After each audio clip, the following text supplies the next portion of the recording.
Hey guys, good morning, welcome to my new blog. कल blog की starting हो चुकी। बढ़िया नहा धो के मस्त रेडी हो गया है, रेडी हो गए हैं और आ रही हूँ जल चढ़ाने तुलसी जी को और सूर्य देवता को जल चढ़ाएंगे। तो चलो ऊपर चलते हैं और ऊपर ही जल चढ़ाते हैं। और ऐसे अभी तक किसी ने टावर का दरवाज़ा नहीं खोला है, तो अभी तक पैके और धूप नीचे से दिख रही है, तो इसको खोलते हैं। इस गेट खोलते से धूप तो बढ़िया मस्त चमचमा रही है, देखो। और आज हमारे वहाँ है कथा रखी हुई है और साथ ही में खाना रखा हुआ है, तो उसी का टेंट वगैरह लगा हुआ है।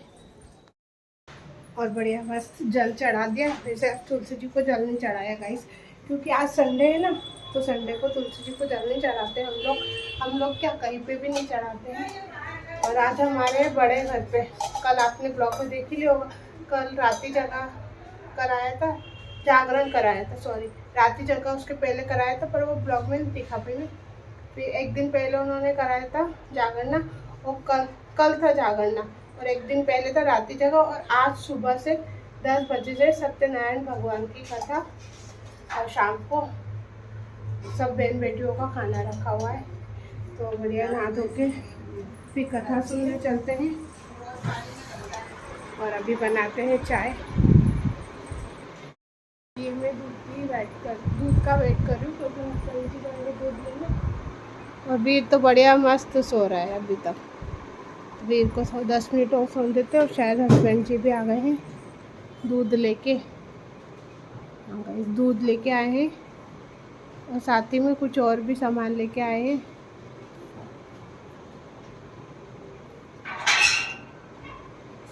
बहुत लेट है। पेट्रोल पंप पर आया था। पेट्रोल पंप पे दूध ले आए। तब चलो बनाते हैं चाय। हमारी बढ़िया मस्त चाय बन गई है, देखो। वीर और मेरी, हस्बैंड जी तो नहीं पियेंगे, और इधर दूध बॉईल कर दिया है, तो पीते हैं फटाफट से गर्मा गर्म से चाय। बढ़िया मस्त अभी तैयार हो गई हूँ। और वैसे तैयार हो गई, बट मुझे ये अनकंफर्टेबल लग रहा है गाइस। पहनने पे तो बहुत सुंदर लग रहे हैं, लग भी अच्छा रहा है, बट इचिंग सी हो रही है। जैसे जब से मैंने इसे पहना ना, मैंने इसको पहने 1 घंटा हुआ है, अभी ज़्यादा टाइम नहीं हुआ है, बट थोड़ी सी हैवीनेस फील हो रही है। जैसे कि कुछ हैवी होता है ना, उस टाइप से फील हो रही है। वैसे तो हल्के बट अनकंफर्टेबल हो रहे हैं, तो इसको फाइनली हम निकाल देते हैं। शाम को पहनेंगे थोड़ी देर के लिए, और दिन भर पहनेंगे तो काफ़ी हेजिटेशन होता है, इसलिए इसको निकाल देते हैं। ये है वो इयररिंग, देखो पास से दिखाती हूँ। पहनने पे तो अच्छे लग रहे थे, बट अनकम्फर्टेबल से लग रहे थे गाइस, क्योंकि अब हेवी इयररिंग पहनना थोड़ा सा अनकम्फर्टेबल लगता है। तो थोड़ा सा लाइट वेट होना चाहिए। घर में तो रेगुलर में, वैसे तो रेगुलर में लाइट वेट ही पहनती हूँ, बट हाँ कुछ ओकेशनली होता है तो थोड़ा सा हेवी डालती हूँ, बट सूट नहीं हो रहा है गाइस। ये पता नहीं तो इसे भी खोलते हैं, होता है कभी कभी गाइस, कुछ चीज़ें सूट नहीं होती है। वैसे भी गर्मी ज़्यादा है ना, तो गर्मी में कुछ ज़्यादा हेवी पेन होना, तो इचिंग सी होना, जलन सी होना, थोड़ा बर्न टाइप होना, इस टाइप की प्रॉब्लम सभी को आती है, मुझे लगता है जैन सबको ही आती होगी। हमारे पोहे बन गए हैं, ये देखो गर्मा गर्म पोहे, साथ में सेव नुक्ती, और अभी आई है नैना। इन दोनों को भी देते हैं पोहे गर्मा गर्म। चल यहाँ पे हमने लक्ष्मी जी की पूजा कर दी है।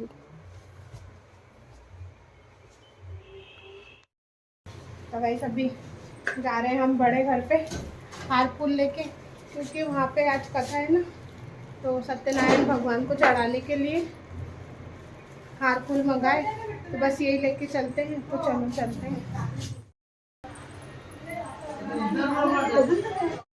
के लोक में गया, हे मुनि लोग, अब मैं और कथा कहता हूँ, उसको सुनिए। श्री सत्यनारायण भगवान की जय।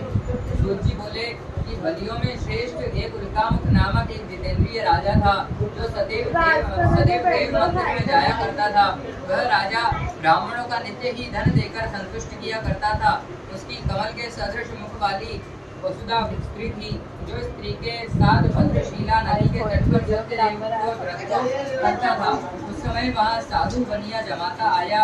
वाणिज्य के वास्ते बहुत धन भूमि तब में श्री सत्यनारायण भगवान का व्रत करूंगा। सत्यदेव के व्रत को पश्चात साधु बनिए की स्त्री लीलावती आनंद से चित्त में गर्भवती हो गई। 10वें मास में धर्म पारायण स्त्री लीलावती के गर्भ से अति निर्मल एक कन्या ने जन्म लिया और दिन दिन वह कन्या शुक्ल पक्ष के चंद्रमा की ज्योति के समान बढ़ती गई। ने अपनी स्त्री के साथ भेजा कि विवाह निमित्त कन्या के योग्य पर विचार करके साधु की आज्ञा पाकर दूध कार्बन नामक नगर में गए। उस नगर से एक वणिक पुत्र को लेकर साधु के पास आए। तब सुंदर गुण युक्त लड़के को देखकर जाति भाइयों के साथ प्रसन्न चित्त से कन्या का विधि विधान से वणिक पुत्र के साथ विवाह कर दिया और भाग्यवश विवाह के समय में भी उस व्रत को करना भूल गया। सत्यनारायण जी क्रोधित हो गए।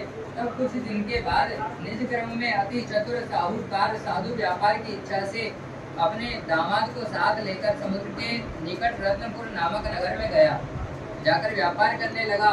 इतने ही समय में सत्यनारायण स्वामी ने साधु बनिए की भ्रष्ट प्रतिज्ञा देखकर श्राप दिया कि तेरे ऊपर बड़ा भारी कठिन दुख पड़ेगा। उस दिन नारायण नारायण श्रीमन नारायण लक्ष्मी नारायण श्रीमन नारायण लक्ष्मी नारायण श्रीमन नारायण नारायण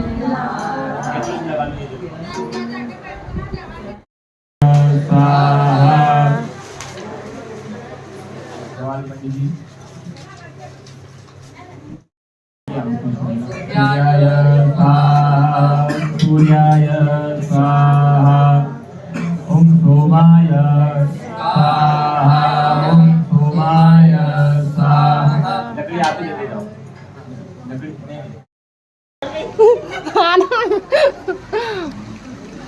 गाइस फाइनली पानी आ गया है। देखो मौसम पूरा खराब हो गया है। ऊपर बन रहा है खाना।